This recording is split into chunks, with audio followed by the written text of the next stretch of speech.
Đâu ai lên làm gì nữa.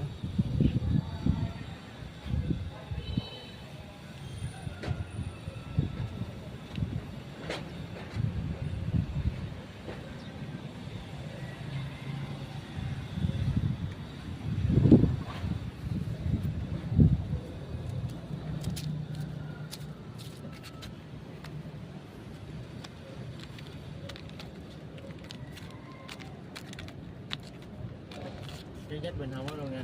Ừ. Cái này là nó không còn một miếng gì cho ống thấm rồi. Nó còn ở phía sau nữa. Mấy cái lỗ gì phía sau máng để đi ra phía sau.